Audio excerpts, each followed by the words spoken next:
iki mau kan aku nampa layang. Panggilan kok Jakarta wis teko. Dadi awake dhewe sida nyambut gawe ning Jakarta. Terus sing kepanggil mung aku mbek kowe tok.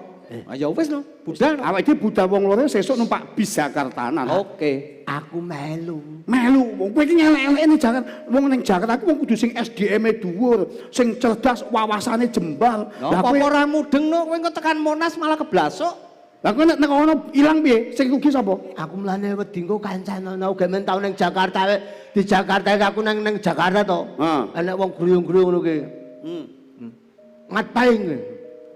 Kok ngapain kok ngapain iki lho. Oleh rono ki aku kok ngapain aku rebo wage aku ya ngono.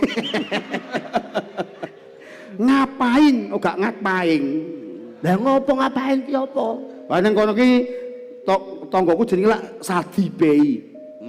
Tanggoku kuwi jenenge Sadi Bey. Ning Jakarta dhek malah nangis diceluki wong. Lah nyeluk Bang Sati.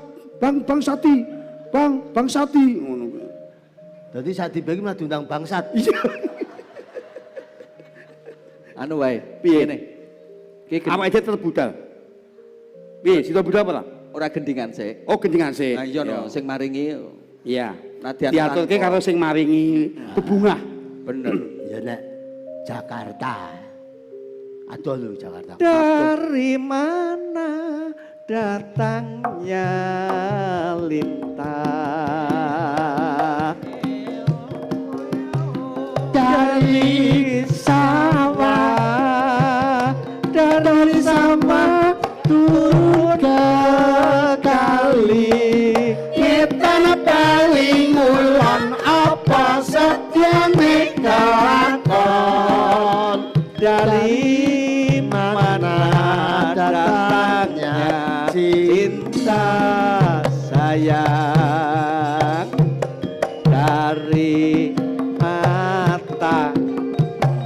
Dari mata turun ke hati. Tali lon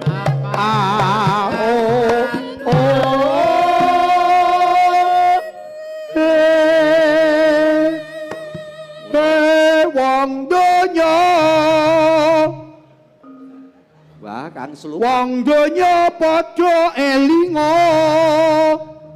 Kang Slupan iki genah. Wong donya. Wong donya padha elinga. Terus kon ngopo? Eling ngopo? Iki jamane wis tuwa awake dhewe kudu eling. Eling manah Mbah Mring Gusti. Lah ya ning sing nganggo tembang ngono lho. Lah iki yo tembang lho. Oh tutuke. Wong donya. Wong donya padha elinga. Wong donya. Wong donya. Wong donya padha elinga. Aja tumeh duwe kuwasa. Elingana ning sampadha-padha. Aja tumeh duwe kuwasa. Elingana ning sampadha-padha. Hey hey hey.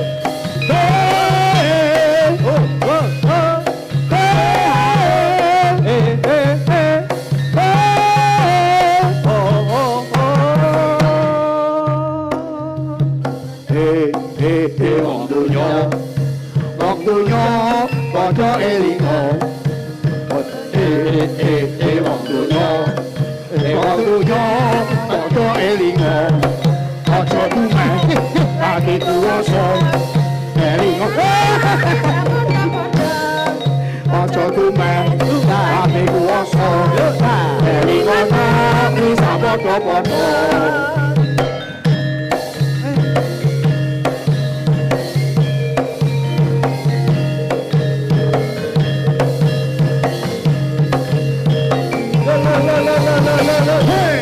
Merdeka. Merdeka. Wong donya padha elinga. Elinga. Eling karo maratuwa, eling karo bojo. Yen utangmu ora sedelo. Lah piye? Lah jiko 5 tahun apa 7 tahun? Wong akeh entuk orang tane jerok kene. Mula kuwi. Ayo, ngene. Piye? Ki karo gemeni wekdal. Dadi engko sing ning Jakarta tetep dirembuk meneh. Iya, dirembuk ya. Perkara Bagong melu engko ya gampang. Entuke pira didum wong telu. Pamane entuke kuwi sak yuta. Sak yuta kowe 400, aku 400. Nah, 200. 200. Mergo jane sing dijak lak mung wong loro. Heeh. Nah, gelem ra? Ya jenenge Radil ngono kuwi. Radil pi wong kowe iki mung bumbu lho padha karo pupuk bawang lho. Lah nek aku lak ya wis melu. Melu kowe jane ora kejatah kok. Nek kira-kira ora terima, Heeh. ora usah dijak. Ora usah dijak, ora usah melu. 500. Nah, malah aku mlumpuk entuk 500. Mbosen aku anu be. Piye? Aja 200. Tapi yo Anu be 50.000. malahan. Heeh. Lah ngopo? Mbok tuku potas. Aja ngono ya, Kang. Kowe iki adikku sing paling tak tresnani. Lah gini ngerti. Ning gandeng iki jope iki mung loro. Lho, Ya engko diomongke. diomongke piye? Aku tak sing nyetel kaset popo ngono lho. Nyetel kaset iki bagian apa? Apa ngene wae? Piye, Kang? Ngene. Kowe mengko anu wae.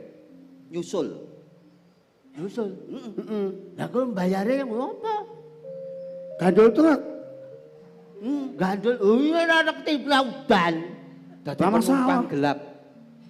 Wah. Oh ya mbok ya mesake to, Kang karo adine. Ya jare adine lek ditresnani kok kon Nek ora tak tresnani ora tak kon nyusul. mbok bareng. Tikete iki mung loro. Tikete mung loro, ora nek no tiket tok suwekan. Lah terus aku piye? Ya piye Kang, jare iki saiki piye? Anu wae, Situ budal apa? dibuntel, Heeh. paketke sik. Dadi kerdus ya. Heeh. Ngono wae. Lah nek Ditulisi kok jangan Sik, sik, sik. dibanting, barang mudah pecah ngono ya. lah nek kerdus ku dadak tambah biaya packing, Lah terus buntel plastik wae. terus digeret ya. Wis sak karepe sing ngirim kok. Anu ya aku paten ono sik wae. Timbangane angel-angel. Wong karo dulur kok ya wong kowe iki ya nek ning apa-apa ya njaluk tulung aku lho. Lah iya no jenenge sedulur. Wingi arep nambahne sikil ya tak terke. Sikile kena apa? Sikil pincang wet yen ra mari-mari. Oh kuwi kodrate Gusti kok. Ngono ki dadak mbok critake Petruk iki ngapa? Lah aku ra ya kon ngeterke to. Lah wong ngeterke kuwi jenenge ora ikhlas. Nek jenenge wong berbuat kebaikan ki ora usah diomong-omongke. Kuwi pahalane hangus. Ya wis piye Kang, gareng iki? Wis ayo. Ayo, budal. Melu lho. Nyaketi ndara. Melu. Melu yang ngetotno kok. Melu ya Bingung bae. Ayo. Wis lah. Rasa ana wasa tumuruneng jurang trepes kang ribandel bebondotan kagubet pendalin sating wauta sangapeke gumerkutan saya sangkut sumanengah tindakri sang Pandhu Dewanata katekmutak soleng para rata denawa para berdua pating grobak pating dathot kaya jangkrik mambu kili.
Mandek Gus. Aja mati tanpa ranjeneng sapa lan kowe saka ngendi Gus? Pandhu Dewanata kakasihku mburi saka Praja Ngastina paletan yaksa. Sapa paraceka ngendi dangkamu yaksa? Yo. Yen tangguh marang aku jenengku dadi oleh klantang Mas Gus. Wah!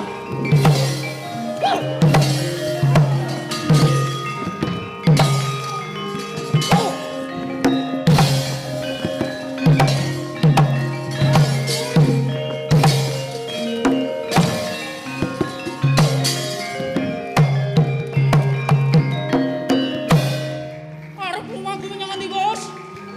ngetake suku Kedheping Netra Krenteking Nala. Yen kena ora iso wacat kudu bali. Tutu wateng sadrayan kudu bali. Walah dalah.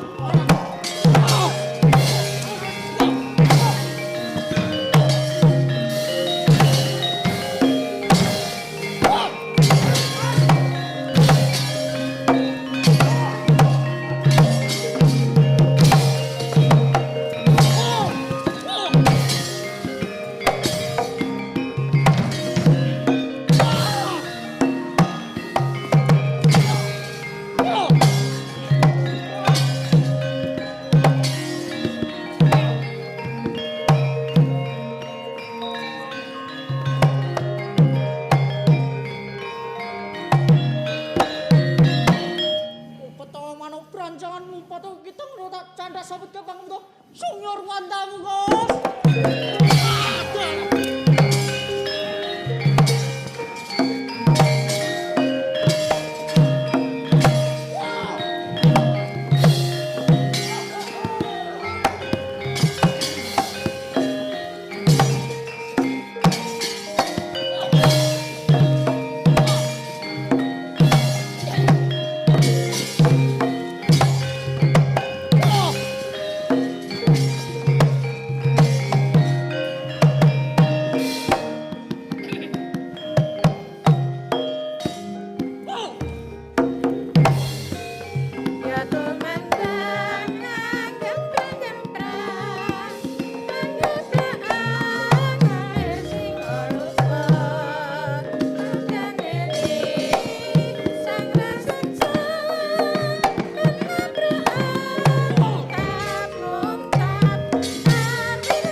mentang langkap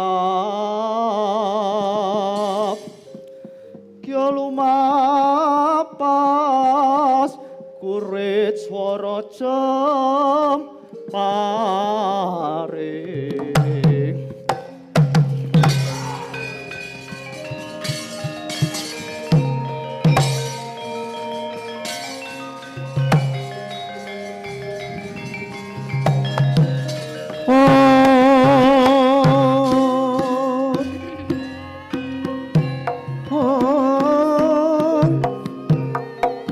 kang dengere mire marung kunjung merut nganan miring mangga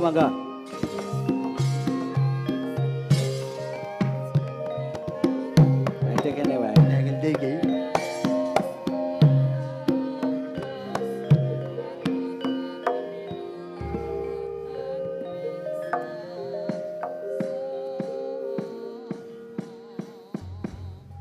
Jagat Dewa Bathara.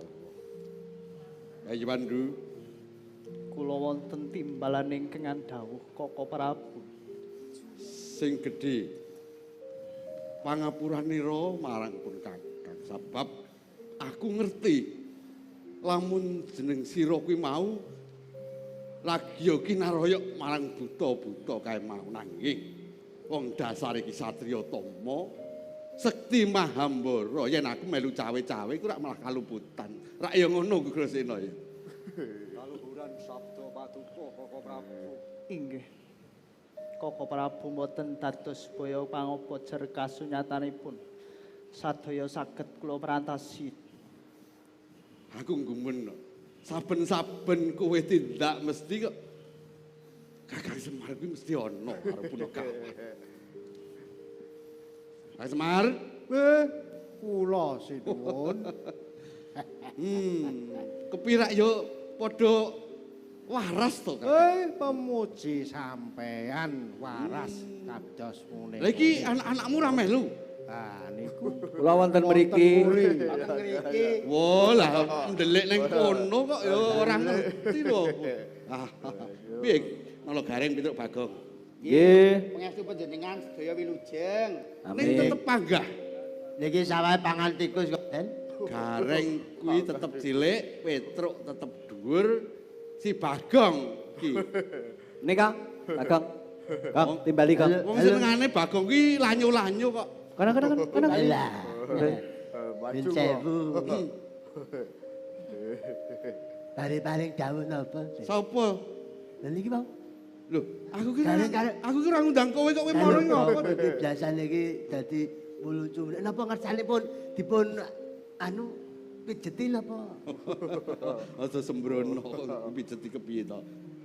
Niki garapane sawah rada mboten pati sae. Terus Pangan sundep. wong kowe iki ning laladanmu rak dadi apa kae jenenge? Ha nggih napa? Panyuluwan ngono apa jenenge? Nika kula niku nggih ming niku nderekke para warga sing do tetanen niku. Lho aja duwe-duwe saka negara aja entekne dhewe. Kula niku nek adum niku mboten tau adum. Aku ngerti kowe cedak aku ya. Kene. Lah. Mesti ngono kuwi kok kowe iki. Iya. Iya, Ana. geguyonan Wong sawetara. iku kudu pinter. Kula dereng. Kowe. Nggih. Lah mung ketoke iku mau wis pas jejogetane kene mau nek apa kae mau telepok nemu rak ya kowe tok kae mau. Wah niku pun dicairke pun telas. Dara Putri, Kae mau rada akeh. kula nyuwune teng jenengan Oh nggih mawon. nggih. Telu. Sedika dawuh. Ya. Iki ya gareng iki tetep dremis to ya. Wah, jan. Jenengan mboten maringi kula.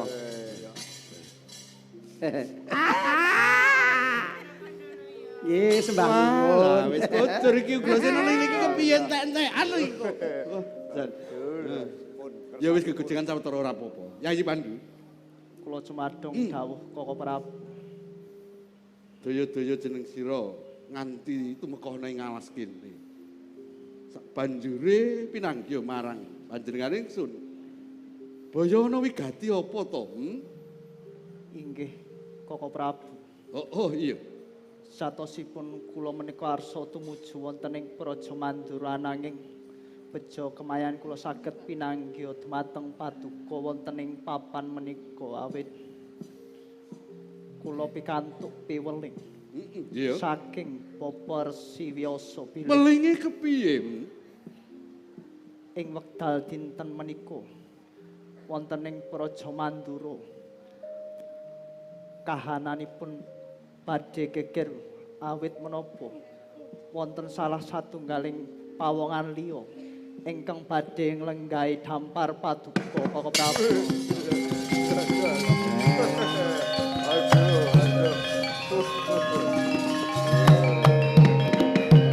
Ulat morisang parates munira kamanungsan Dewa wasaning Bathara.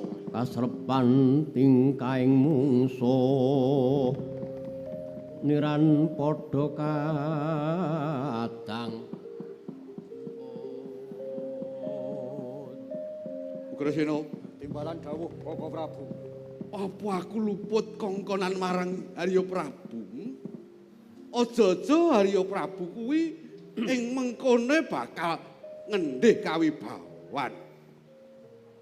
Akhirnya iki mau ana pawarta, ana pawongan sing jumeneng ana ing Mandura. Piye? Duh Koko Prabu Nggih. jejimat pepunden kawula. Ampun sanget-sanget sampun waskuwatos. Monggo kula aturi menggayaken kanthi wening dereng kantenan menawi Dimas Harya Prabu ingkang damel geger wonten ing negari Mandura. Nggih. Yen to mangkono ginelak lakune tumuju ning Praja Mandura gek ayo derekno. Yayi Pandu ayo derekno. Derekaken Koko Prabu. Ayo Yayi. Ayo, ayo.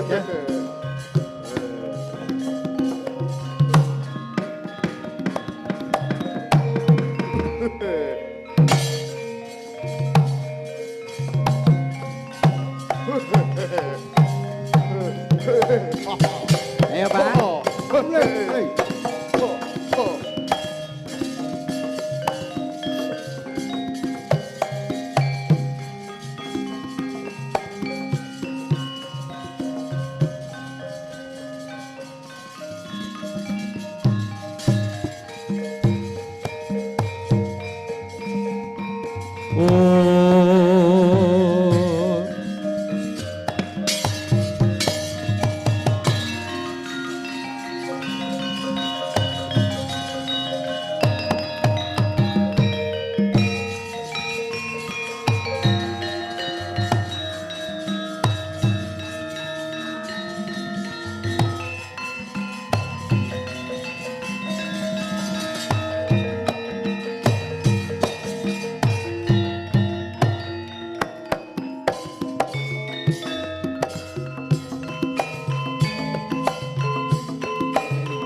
Jebul paduka kala sampun wonten mriki to.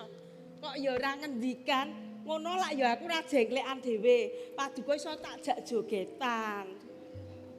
Aja kaya mangkono to Kados pundi to? Biyong.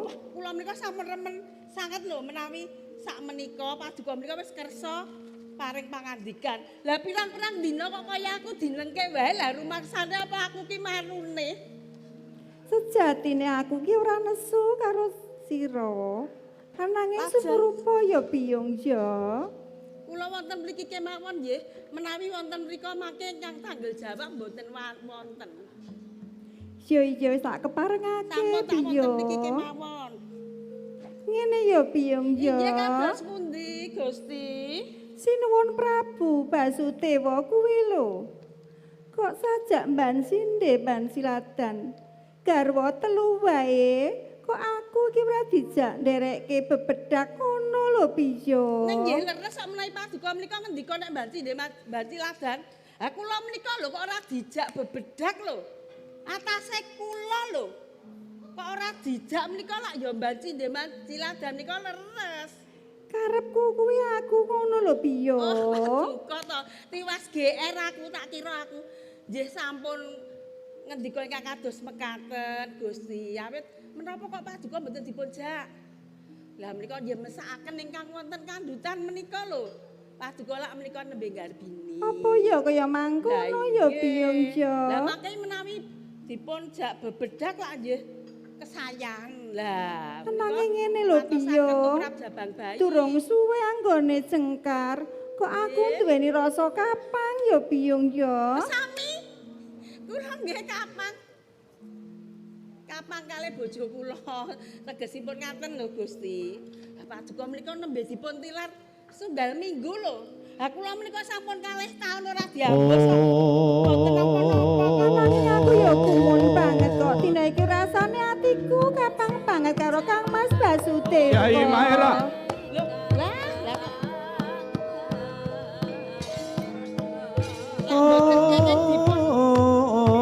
rasane to.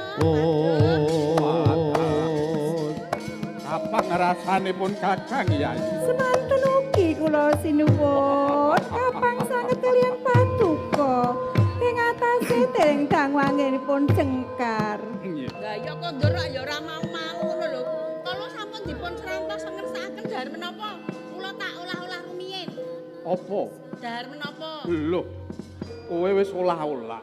Lah nggih, manawi mboten keperanan kula tak blonjo malih. Oh, mangkono. Sampun kedangon kula tak enggal dateng pepengeran. Oh, Aja ado ya biyung ya. Oh, nggih timbang dipun Sawis tunduk napa kula langkung becik menika mah. daharane sinuwun Prabu ya Oh, biyung. nggih.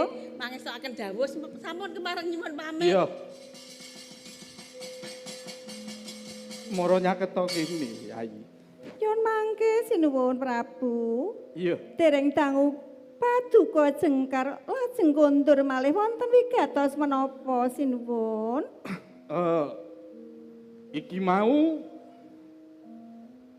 ana ing satengahing